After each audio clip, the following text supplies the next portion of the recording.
نحمده ونستعينه ونستغفره ونؤمن به ونتوكل عليه ونعوذ بالله من شرور أنفسنا ومن سيئات أعمالنا. من يهده الله فلا مضل له ومن يضلل فلا هادي له، وأشهد أن لا إله إلا الله وحده لا شريك له، وأشهد أن محمدًا عبده ورسوله. أما بعد، فأعوذ بالله من الشيطان الرجيم. بسم الله الرحمن الرحيم. يا أيها الذين آمنوا اتقوا الله حق تقاته ولا تموتن إلا وأنتم مسلمون. يا أيها الناس اتقوا ربكم الذي خلقكم من نفس واحدة وخلق منها زوجها وبث منهما رجالا كثيرا ونساء، واتقوا الله الذي تساءلون به والأرحام إن الله كان عليكم رقيبا. يا أيها الذين آمنوا اتقوا الله وقولوا قولا سديدا يصلح لكم أعمالكم ويغفر لكم ذنوبكم، ومن يطع الله ورسوله فقد فاز فوزا عظيما. أما بعد، فإن خير الحديث كتاب الله، وخير الهدي هدي محمد صلى الله عليه وسلم، وشر الأمور محدثاتها، وكل محدثة بدعة، وكل بدعة ضلالة، وكل ضلالة في النار. فأعوذ بالله من الشيطان الرجيم. بسم الله الرحمن الرحيم. لقد من الله على المؤمنين إذ بعث فيهم رسولا من أنفسهم يتلو عليهم آياته ويزكيهم ويعلمهم الكتاب والحكمة وإن كانوا من قبل لفي ضلال مبين. حاضرین جمعہ، کوٹیر منڈل اور اس کے اطراف و اکناف سے تشریف فرما مصلیان حضرات، برادران اسلام، تمام قسم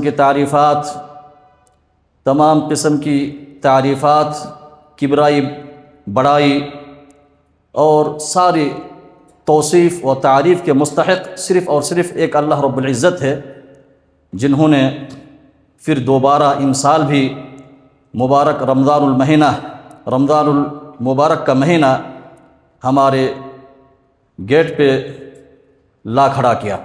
فللہ الحمد والفضل والمنہ. آخری رسول محمد رسول اللہ صلی اللہ علیہ وسلم پر درود و سلام نازل ہو، جو انتھک اور بے حد صعوبتیں مصیبتیں برداشت کر کے اللہ تعالیٰ کا پیغام ہم تک پہنچایا. اللہم صلی وسلم وبارک وانعم علی عبدک ورسولک نبینا محمد وعلى آلہ واصحابہ اجمعین ومن تبعهم بإحسان الى یوم الدین وسلم تسلیما مزیدا. برادران اسلام، حاضرین جمعہ، یہ رمضان مبارک کا مہینہ جو برکت والا مہینہ ہے، یہ اس مہینے کی عزت اور تعظیم و توقیر ہمیں کرنی ہے، اس لیے کہ یہ اللہ تعالیٰ کے شعار میں سے ہے، اور اللہ تعالیٰ کے ارشاد ہے ذَلِكَ وَمَن يُعَظِّمْ شَعَائِرَ اللَّهِ فَإِنَّهَا مِن تَقْوَى الْقُلُوبِ. جو شخص بھی اللہ تعالیٰ کا شعار کی تعظیم توقیر کرے گا، یہ دل کا تقویٰ ہے. دل کے تقویٰ کی علامت یہ ہے کہ ہم اللہ تعالیٰ کے شعار کی عزت کریں، اس کی توقیر کریں، احترام کریں. جس طرح اللہ تعالیٰ کی عزت کرنی چاہیے، اسی طرح اللہ تعالیٰ نے جو احکام نازل کیے ہیں، اللہ تعالیٰ کا احکام و فرامین اور ان کے شعائر دین، اس کی بھی عزت اور احترام کرنا ہم پر لازمی ہے، ضروری ہے. یہ رمضان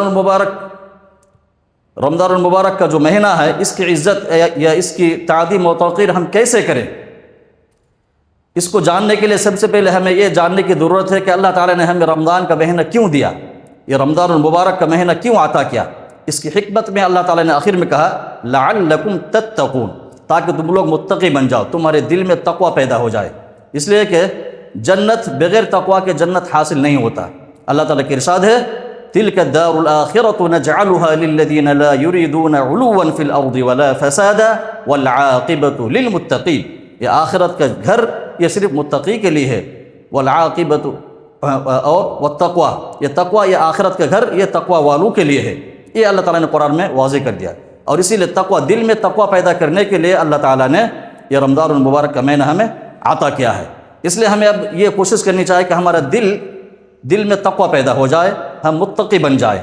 دل کو صاف کرنے کی ضرورت ہے، اس لیے کہ اللہ تعالیٰ ہمارے ظاہری اعمال، ظاہری شکل و صورت کو نہیں دیکھتا، بلکہ ہمارے دل کی طرف دیکھتا ہے۔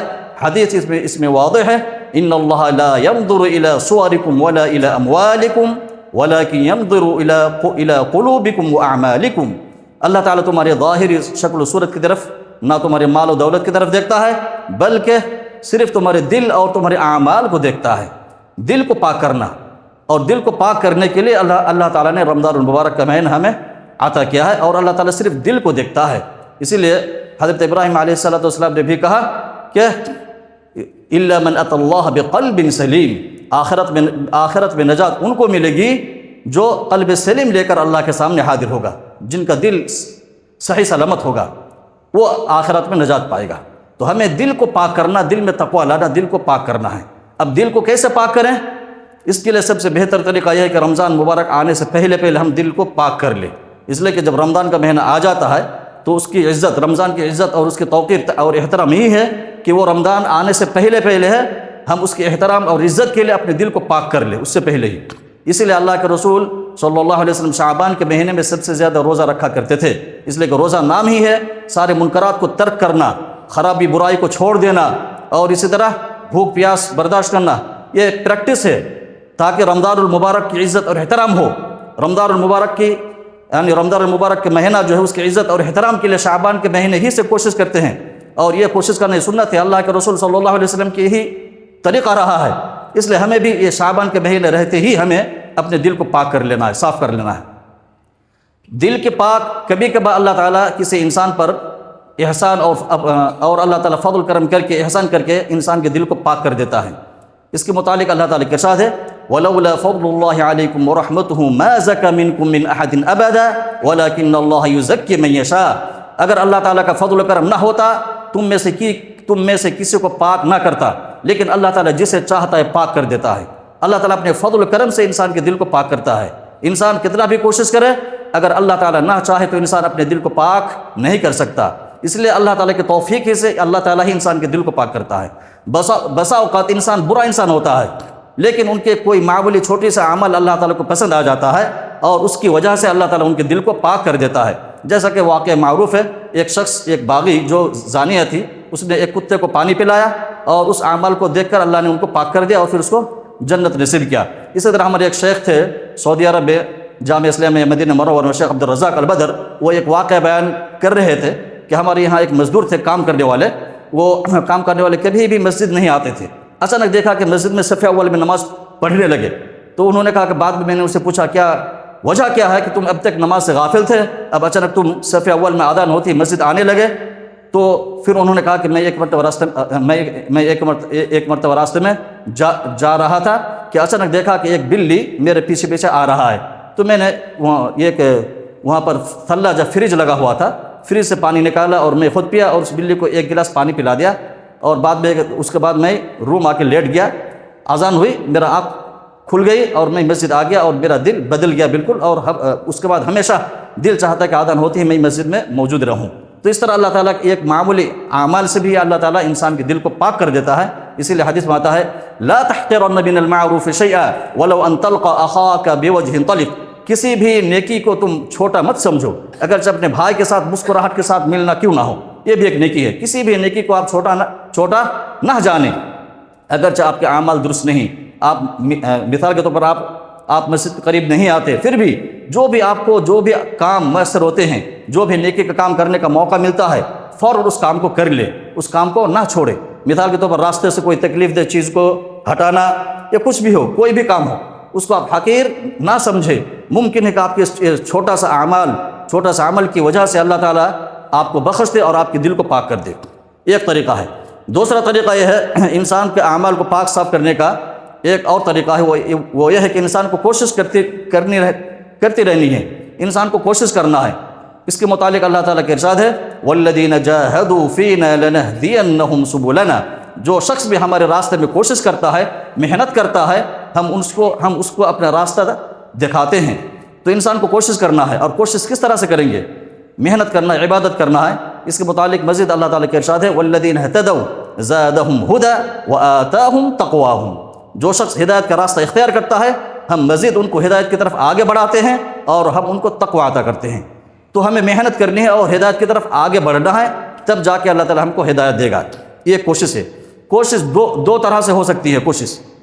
ایک کوشش یہ ہے کہ انسان اللہ تعالیٰ سے طلب کرے، مانگے، دعا کرے، دعا میں کوشش کرے، زیادہ سے زیادہ کوشش کرے، یعنی زیادہ سے زیادہ دعا کرے، اس لیے کہ تقویٰ یہ اللہ کے ہاتھ میں ہے، ہدایت اللہ کے ہاتھ میں ہے، اس لیے ہمیں اللہ سے مانگنا ہے اور دعا میں کوشش کرنی، محنت کرنی ہے۔ اسی لیے اللہ کے رسول صلی اللہ علیہ وسلم ہمیشہ دعا کیا کرتے تھے، نماز میں سجدے میں دعا کرتے تھے، یا مقلب القلوب ثبت قلبی علی دینک، اے دل کو پھیرنے والے میرے دل کو تیرے دین پر باقی رکھ، ثبت میرے دل پر، تیرے دین پر میرے دل کو قائم دائم رکھ۔ اسی طرح اللہم اہدنی وسددنی، اللہم انی اسألک الہدی والسداد، اے اللہ تو ہمیں ہدایت دے۔ اس کے بارے میں حدیث قدسی میں آتا ہے، اللہ تعالیٰ کے ارشاد ہے یا ابن آدم کلکم ضال الا من ہدیتہ فاستہدونی اہدکم، اے بنی آدم تم سب کے سب گمراہ ہو مگر جس کو میں ہدایت دے دوں، چنانچہ تم لوگ مجھ سے ہدایت طلب کرو، مانگو، میں تمہیں ہدایت دوں گا۔ تو یہ اللہ تعالیٰ کہتا ہے کہ تم مجھ سے ہدایت طلب کرو، میں تم کو دوں گا۔ اسی طرح یہ دعا ہے اللہم اہدنی فی من ہدیت۔ اسی طرح ہم لوگ نماز میں پڑھتے ہیں اللہم اہدنی وارفعنی واجبرنی وعافنی وارزقنی، مختلف دعائیں ہیں۔ اسی طرح اور بھی یا اللہم طہر قلبی من النفاق وعملی من الریاء ولسانی من الکذب وغیرہ دعائیں ہیں۔ اللہم آت نفسی تقواہا وزکھا انت خیر من زکاہا انت ولیہا ومولاہا۔ یہ متعدد دعائیں ہیں جو دعا اللہ کے رسول صلی اللہ علیہ وسلم کیا کرتے تھے۔ یہ سب دعائیں ادعیہ مأثورہ، یہ سب ہمیں کرتے رہنا ہے۔ دعا میں محنت، جتنا زیادہ دعا کریں گے اللہ تعالیٰ سے مانگیں گے، اللہ تعالیٰ ہم کو ہدایت دے گا۔ ہدایت کی طرف آگے بھی بڑھنا ہے اور ہدایت کے لیے دعا بھی کرنا ہے، اور یہی وجہ ہے کہ 5 وقت ہمیں ہر رکعت میں دعا سکھلایا گیا ہے، اہدنا الصراط المستقیم، اے اللہ تو ہمیں سیدھے راستے پر چلا، صراط الذین انعمت علیہم، جن پر تو نے انعام کیا ان کے راستے پر ہمیں چلا۔ یہ دعا کرنا ہے، یہ دعا مانگنا ہے، ہدایت طلب کرنا ہے اللہ سے، ہمیشہ 5 وقت ہر نماز میں ہر رکعت میں دعا مانگنی ہے، تب جا کے اللہ تعالیٰ ہم کو ہدایت دے گا۔ یہ ایک طریقہ ہوا۔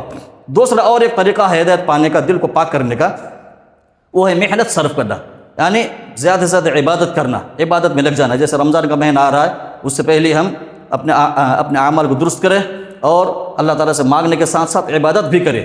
عبادت مختلف ہوتا ہے، اس میں سے ایک یہ ہے کہ منہیات کو چھوڑ دینا، جن کاموں سے اللہ تعالیٰ نے ہمیں منع فرمایا ان کاموں کے قریب نہ جانا، ان کاموں سے بچ کے رہنا، یعنی جتنے بھی منہیات ہیں، جن کاموں سے اللہ نے یا اس کے رسول نے ہمیں روکا ہے، ان کاموں سے دور رہنا۔ اس طرح سے اپنے آپ کو پاک رکھ سکتے ہیں، جیسا کہ قرآن میں اللہ تعالیٰ کے ارشاد ہے وَقُلْ لِلْمُؤْمِنِينَ يَغُضُّوا مِنْ أَبْصَارِهِمْ وَيَحْفَظُوا فُرُوجَهُمْ ذَلِكَ أَزْكَىٰ لَهُمْ، مومنین سے کہہ دیجئے کہ وہ اپنے نگاہیں پست رکھے، اپنے نگاہوں کو نیچے رکھے اور کسی یعنی حرام چیز کو نہ دیکھے، ذَلِكَ أَزْكَىٰ لَهُمْ، اس کے ذریعے ان کے دل پاک ہوگا۔ دل کو پاک کرنے کا، پاک رکھنے کا طریقہ کیا ہے؟ نگاہیں پست رکھنا۔ جتنے بھی دل کو گندے کرنے کے جو اسباب ہے، اس کے جو نوافذ ہیں، کھڑکیاں ہیں، ان کھڑکیوں کو بند کرنا۔ دل کو جو گندہ کرتا ہے یا دل میں جو گناہ ڈالتا ہے، دل کو خراب کرتا ہے، وہ ہے اس کے جو کھڑکیاں ہیں، وہ سب ان کھڑکیوں کو بند کرنا۔ اس کی کھڑکیاں کیا ہے؟ ایک تو آنکھ ہے، ایک زبان ہے، اور زبان کی حفاظت کرنا، آنکھ کی حفاظت کرنا، آنکھ کو پست رکھنا۔ اور اسی لیے کہا وَإِذَا سَأَلْتُمُوهُنَّ فَاسْأَلُوهُنَّ مِنْ وَرَاءِ حِجَابٍ ذَلِكَ أَطْهَرُ لِقُلُوبِكُمْ وَقُلُوبِهِنْ، کسی بھی غیر محرم عورت سے اگر کوئی چیز مانگنا ہو تو اس کی طرف مت دیکھو، بلکہ پردے کے پیچھے سے ان سے مانگو، یہ اطہر لقلوبکم، اس سے تمہارے دل پاک رہے گا۔ یعنی کسی بھی غیر محرم عورت کو نہ دیکھے بلکہ نگاہ کو پست رکھے۔ اسی طرح زبان جب بھی بات کرے کنٹرول سے، کسی کی غیبت نہ کرے، کسی کی برائی بیان نہ کرے۔ یا ایھا الذین آمنوا اتقوا اللہ وقولوا قولا سدیدا یصلح لکم اعمالکم ویغفر لکم ذنوبکم، اپنی زبان پر کنٹرول کرے، اچھی بات کرو، درست بات کرو، تو تمہارے گناہوں کو ہم بخش دیں گے اور تمہارے اعمال کی ہم اصلاح کر دیں گے۔ یہ اللہ کا وعدہ ہے، یصلح لکم اعمالکم، اعمال کی اصلاح کر دیں گے۔ کب؟ جب ہم اپنے زبان پر کنٹرول کریں گے، زبان پر، آنکھ پر، اس طرح کان پر، یعنی جن چیزوں کے ذریعے انسان کے دل میں کوئی چیز داخل ہوتا ہے، جو گندگیاں یعنی داخل ہوتی ہے، ان نوافذ کو، ان راستوں کو بند کرنا ہے۔ تو اس لیے ہمیں سب سے پہلے دل کو پاک صاف رکھنے کے لیے جس چیز کی ضرورت ہے وہ کیا ہے؟ اس کے جو کھڑکیاں ہیں اس کو بند کرنا، اپنے نگاہوں کو پست رکھنا، زبان پر کنٹرول رکھنا، اسی طرح کان پر بھی کنٹرول رکھنا ہے، غلط چیز سننا نہیں ہے، اس طرح کی چیز، اس طرح سے ہم اپنے دل کو پاک رکھ سکتے ہیں۔ اچھا، اس طرح سے اللہ تعالیٰ نے دل پر اہمیت کیوں دی، دل کو پاک صاف رکھنے کی اہمیت کیوں دی؟ اس لیے کہ اس کے بارے میں حدیث میں آتا ہے الا وان فی الجسد مضغة اذا صلحت صلح الجسد كله واذا فسدت فسد الجسد كله الا وهي القلب۔ انسان کے دل میں ایک ٹکڑا ہے، انسان کے اندر ایک ٹکڑا ہے، اگر وہ ٹکڑا درست ہوتا ہے تو اس کا سارا بدن، سارا اعضاء ان کا درست ہوتا ہے، لیکن اگر وہ ٹکڑا بگڑ جائے، ان کے سارے اعمال، ان کے سارے اعضاء جوارح یہ بھی بگڑ جاتا ہے۔ اس لیے دل کی، چونکہ دل ایک مشن ہے، انجن اور مشن ہے، وہ اگر ٹھیک رہے گا تو انسان کا سارا اعمال درست رہے گا۔ اس لیے دل کی اصلاح کی اہمیت زیادہ ہے، اور اس کی طرف اللہ تعالیٰ نے زیادہ توجہ دی، اور اللہ تعالیٰ نے لوگوں کو اس کی طرف راغب کیا کہ لعلکم تتقون، تاکہ تمہارے دل میں تقوی پیدا ہو جائے۔ اور اللہ کے رسول صلی اللہ علیہ وسلم نے حدیث میں اشارہ کیا کہ التقوی ہا ہونا، التقوی ہا ہونا، تقوی یہاں ہے، دل کے اندر تقوی ہے۔ تقوی صرف ظاہری اعمال میں نہیں ہے بلکہ دل کے اندر، اس لیے دل کو اصلاح کرنا، دل کی اصلاح یہ ضروری ہے۔ اور یہی رمضان کی آپ تعظیم توقیر اس وقت کر سکتے ہیں جب آپ اپنے دل کو پاک کر لیں گے، صاف کر لیں گے۔ تو دل کو پاک صاف کرنے کا ایک طریقہ ہے کہ منہیات سے اپنے آپ کو پاک رکھنا۔ دوسری اور چیز ہے وہ جو اوامر ہے اس کو بجا لانا، اوامر کو بجا لانا۔ مثال کے طور پر 5 وقت کی نماز ہے، نماز کی حفاظت کرنا، اس کے بارے میں اللہ تعالیٰ کا ارشاد ہے قد افلح من زکاها وقد خاب من دساها، اور اسی طرح قد افلح من تزکا وذکر اسم ربه فصلى، وہ شخص فلاح پا گئے، قد افلح من تزکا، جس نے اپنے دل کو پاک کر لیا، من تزکا وذکر اسم ربه فصلى، اور اپنے رب کو یاد کیا، ذکر اذکار کیے، فصلى، اور نماز پڑھا۔ نماز پڑھنے سے، ذکر اذکار کرنے سے دل پاک ہوتا ہے، صاف ہوتا ہے۔ ابھی رمضان کا مہینہ آنے سے پہلے ہم کو ذکر اذکار کرنا ہے اور نماز کی طرف آگے بڑھنا ہے۔ نماز کی طرف کیسے آگے بڑھیں گے؟ اور ذکر اذکار کیا ہے؟ ذکر اذکار میں سب سے بڑا ذکر، افضل الذکر تلاوت القرآن، سب سے بڑا ذکر قرآن مجید کی تلاوت کرنا یہ ہے۔ اور اسی لیے اسلاف جب شعبان کا مہینہ آتا تھا وہ لوگ اپنا کاروبار چھوڑ کے مسجد میں بیٹھ جاتے تھے اور قرآن مجید کی تلاوت کرنے لگتے تھے، اس لیے کہ قرآن مجید کی تلاوت سے دل میں اطمینان ہے اور دل کی پاکی ہے۔ تو دل کو پاک کرنے کا سب سے بہترین طریقہ ہے کہ اللہ کے ذکر کی جائے، اور اللہ کا ذکر، سب سے بڑا ذکر یہ ہے کہ قرآن مجید کی تلاوت کی جائے اور مسجد میں وقت گزارا جائے۔ اس لیے کہ سب سے گندی جگہ جو انسان کے دل کو وہ پراگندہ کرتا ہے اور انسان کے دل کو گندہ کرتا ہے وہ ہے بازار انسان کے دل کو گندہ کرتا ہے، اور سب سے یعنی دل کو پاک صاف کرنے کے لیے سب سے بہترین جگہ مسجد ہے۔ مسجد میں بیٹھے بیٹھے آپ زیادہ سے زیادہ عبادت کریں، قرآن پڑھیں، ذکر اذکار کریں، نماز پڑھیں، دعا کریں، اس سے آپ کا دل پاک ہوگا، صاف ہوگا اور پاک رہے گا، صاف رہے گا۔ تو یہ سب طرق ہے، راستہ ہے دل کو پاک کرنے کا۔ جب آپ اپنے دل کو پاک کر لیں گے تو پھر ایسی صورت میں آپ کے لیے سارا کام، سارا اعمال آپ کے لیے آسان ہو جائے گا۔ اس لیے اسلاف کہا کرتے تھے کہ ہم نے 20 سال محنت کی، اس کے بعد تلذذت 20 سنة، اجتهدت 20 سنة ثم تلذذت بالعبادة 20 سنة۔ ہم لوگ 20 سال محنت کی اپنے دل کو پاک کرنے کے، یعنی 20 سال مسلسل جدوجہد کرتے رہا، نیک عمل کرتے رہا، دعا کرتا رہا اللہ تعالیٰ سے۔ پھر 20 سال کے بعد اللہ تعالیٰ نے ہمارے دل کو اس طرح پاک کیا کہ عبادت کرنے میں مزہ آتا تھا، اس کے بعد خود بخود عبادت کرنے کا دل کرتا تھا اور مزہ، لذت پاتا تھا عبادت میں۔ یہ لذت اس وقت آپ کو حاصل ہوگی جب آپ کا دل کو آپ پاک صاف کر لیں گے۔ تو پاک صاف کرنا یہ ہمارا فریضہ ہے، ہم رمضان کے مہینہ آنے سے پہلے اپنے دل کو پاک صاف کریں۔ اس کے بعد اور ایک چیز ہے دل کو پاک صاف کرنے کا، وہ ہے استغفار، توبہ استغفار۔ رمضان کے مہینہ آنے سے پہلے زیادہ سے زیادہ توبہ استغفار کریں، وَأَنِ اسْتَغْفِرُوا رَبَّكُمْ ثُمَّ تُوبُوا إِلَيْهِ، جتنا زیادہ توبہ استغفار کریں گے آپ کا دل پاک ہوگا اور آپ کے گناہ ختم ہو جائے گا۔ اس لیے کہ حدیث میں آتا ہے التائب من الذنب كمن لا ذنب له، گناہ سے توبہ کرنے والے کی مثال ایسا ہے جس سے کوئی گناہ سرزد ہوا ہی نہیں ہے۔ تو اگر گناہ سے آپ توبہ کریں گے آپ کے دل میں کوئی بھی میل کچل باقی نہیں رہے گا، بلکہ سب کے سب ختم ہو جائے گا اور دل پاک صاف ہو جائے گا۔ اللہ تعالیٰ ہمیں صحیح بات سمجھنے اور اپنے دلوں کو پاک صاف کرنے، بالخصوص رمضان کے مہینہ آنے سے پہلے ہم سب کو اپنے دل پاک صاف کر لینے کی توفیق عطا کرے، آمین۔ وآخر دعوانا الحمد للہ رب العالمین۔ بارك الله لنا ولكم في القرآن العظيم ونفعني وإياكم بما فيه من الآيات والذكر الحكيم، إنه تعالى جواد كريم ملك بر رؤوف رحيم۔ أقول قولي هذا وأستغفر الله لي ولكم ولسائر المسلمين من كل ذنب وخطيئة فاستغفروه إنه هو الغفور الرحيم۔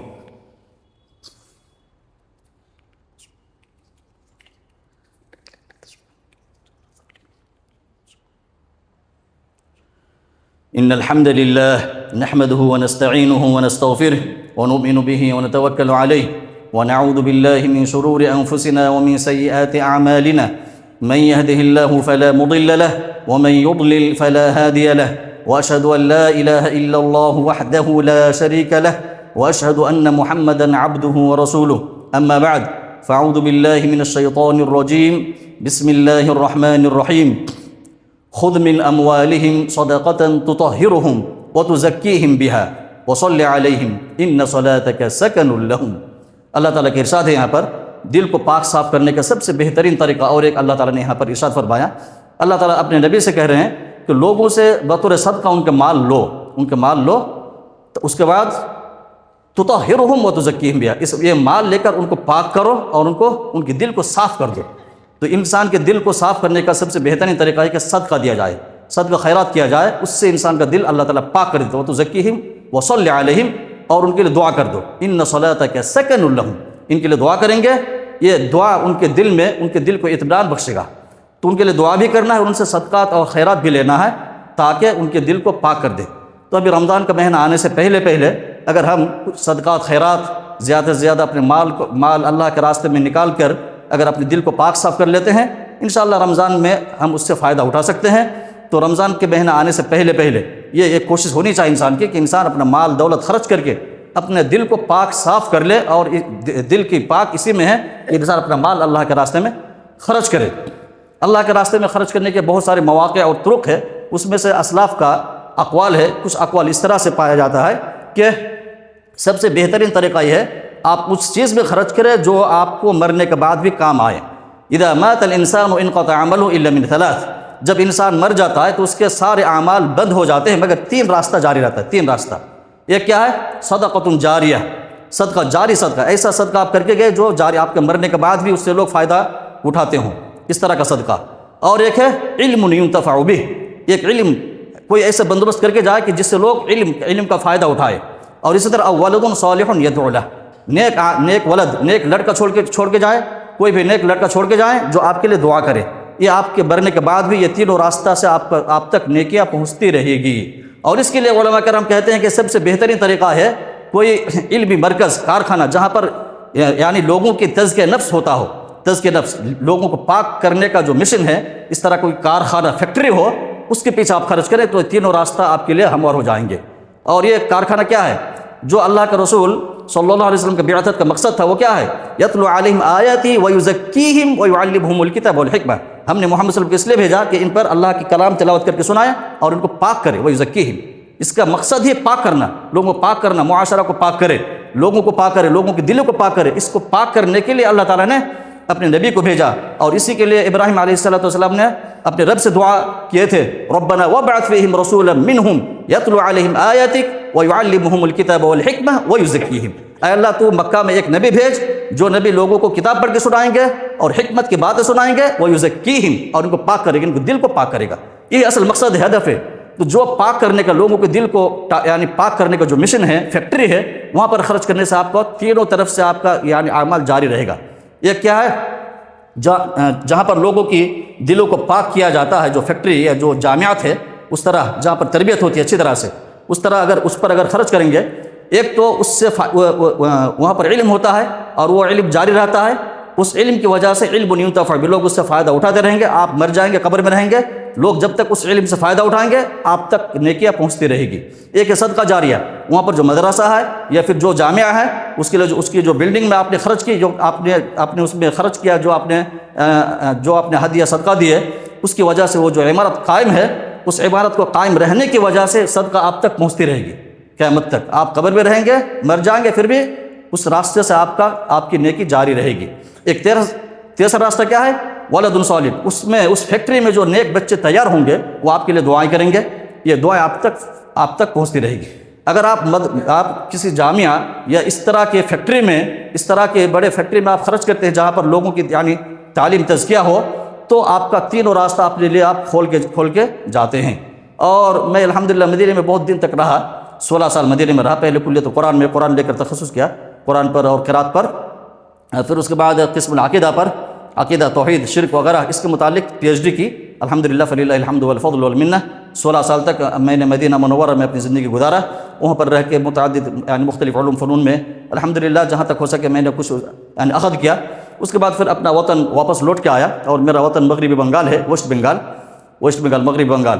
وہاں پر دیکھا کہ ایک بہت بڑا فیکٹری ہے اس وقت جو یعنی لوگوں کو تعلیم تزکیہ دیتے ہیں۔ میں نے جا کے وہاں پر معائنہ کیا تو دیکھا کہ وہاں پر فجر سے پہلے بچے الحمدللہ صف اول میں رہتے ہیں، بہت سارے لوگ دعا کرتے ہیں، کوئی قرآن تلاوت کرتے ہیں، کوئی تہجد پڑھتے ہیں فجر سے پہلے۔ آپ کبھی بھی آپ وہاں پر جائیں گے دیکھیں گے فجر سے پہلے بچے مسجد میں رہتے ہیں۔ اسی طرح اذان سے پہلے آدھے بچے آ جاتے ہیں مسجد، اور اس کے لیے انعام رکھا جاتا ہے، جو یعنی کبھی بھی نماز کس کا یعنی تکبیر تحریم میں جس کا فوت نہ ہو سال بھر میں ان کو اس طرح کا انعام ملے گا۔ اس طرح سے انعام وہاں پر رکھا جاتا ہے، اور الحمدللہ بہت سارے بچے اس میں سبقت کرتے ہیں اور انعامات بھی حاصل کرتے ہیں۔ تو یہی وجہ ہے کہ وہاں پر یعنی تعلیم اور تربیت ہر اعتبار سے، وہاں خواتین کا بھی وہاں پر ایک ادارہ ہے اس کے ماتحت، اور اس میں تقریباً 800 سے زائد طالبات رہتے ہیں، اور ایک بنین کا ہے نظامیہ مدرسہ جس میں 600 سے زائد طلبہ ہے۔ اس کے علاوہ شعبہ حفظ ہے، اس میں 200 سے زائد یعنی طلبہ ہے، ہر سال فارغ ہوتے ہیں، 14 15 20 کر کے فارغ ہوتے ہیں طلبہ، اور الحمدللہ تعلیم تربیت بہت ہی اچھی ہوتی ہے۔ میں وہ ادارہ دیکھ کر خوش ہوا، اور میں اسی ادارے کے ساتھ منسلک ہو گیا۔ فی الحال میں اسی ادارہ میں ہوں، اور میرے ساتھ 2 طالب بھی آئے ہیں، وہ لوگ باہر رہیں گے انشاءاللہ۔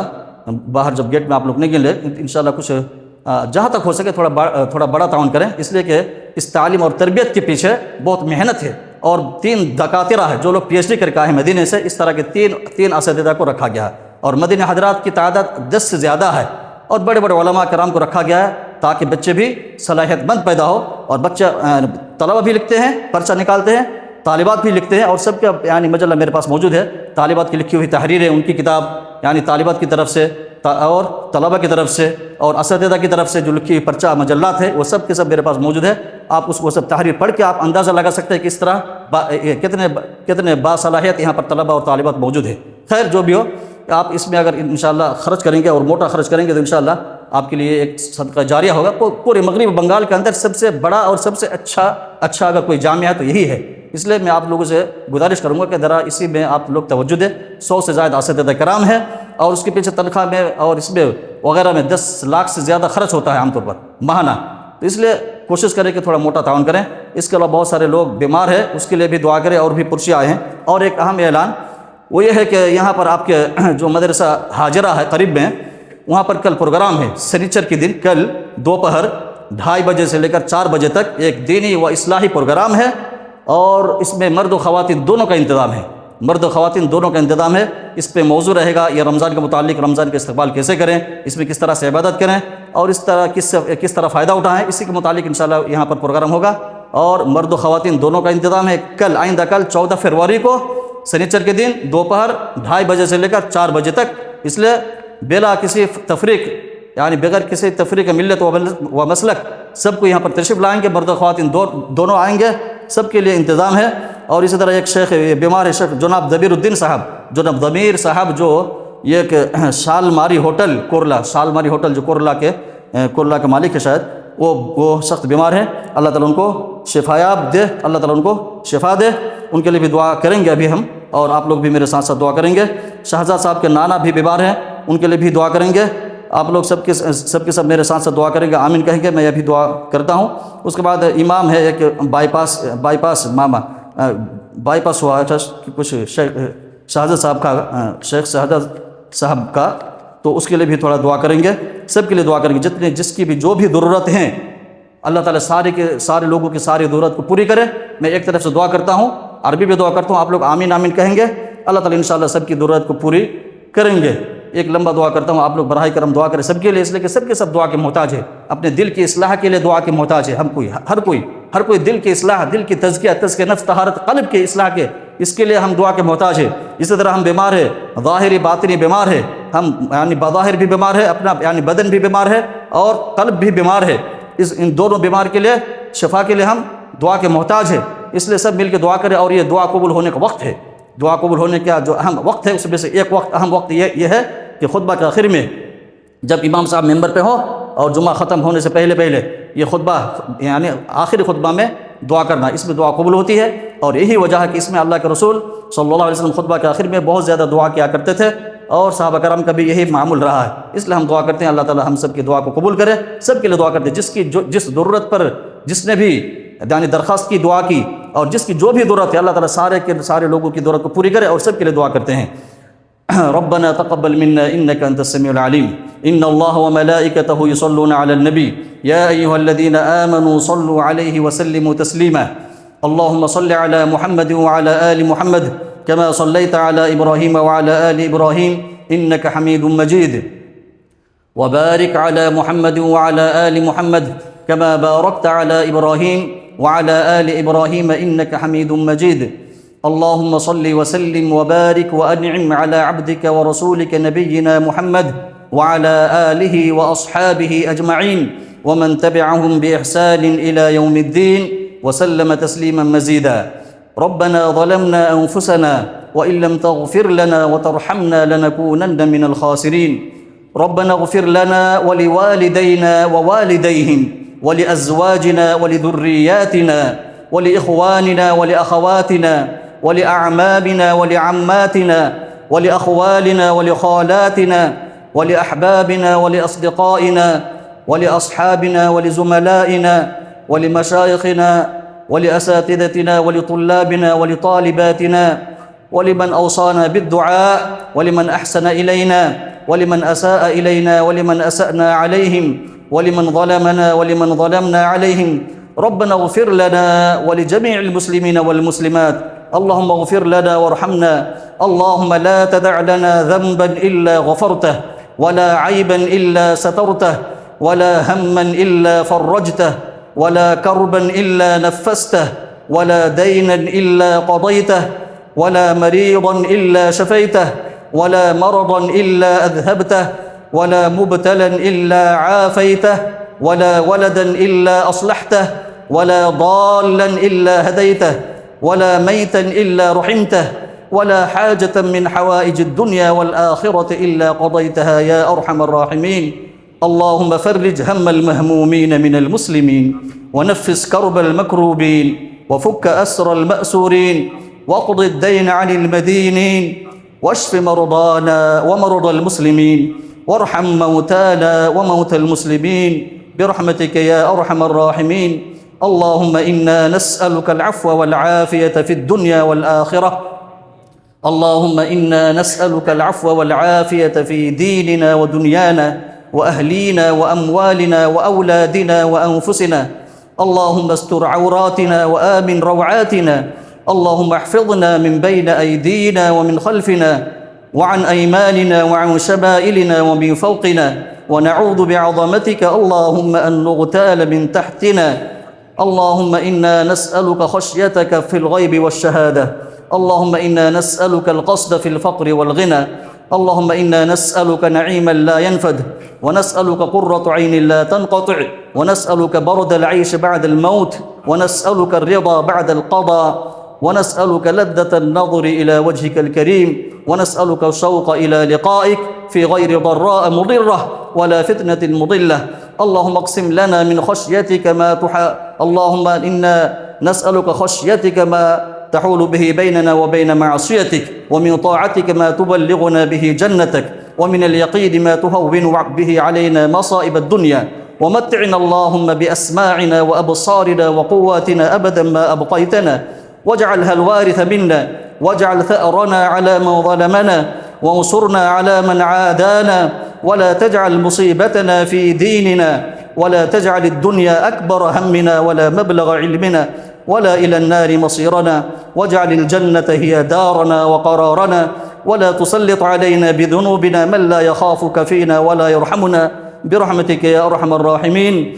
اللهم طهر قلوبنا من النفاق وأعمالنا من الرياء وألسنتنا من الكذب وأعيننا من الخيانة فإنك تعلم خائنة الأعين وما تخفي الصدور اللهم آت نفوسنا تقواها وزكها أنت خير من زكاها أنت وليها ومولاها اللهم إنا نسألك الهدى والتقى والعفاف والغنى اللهم إنا نسألك الهدى والتقى والعفاف والغنى اللهم اكفنا بحلالك عن حرامك وأغننا بفضلك عمن سواك اللهم اكفنا بحلالك عن حرامك وأغننا بفضلك عمن سواك ربنا تقبل منا إنك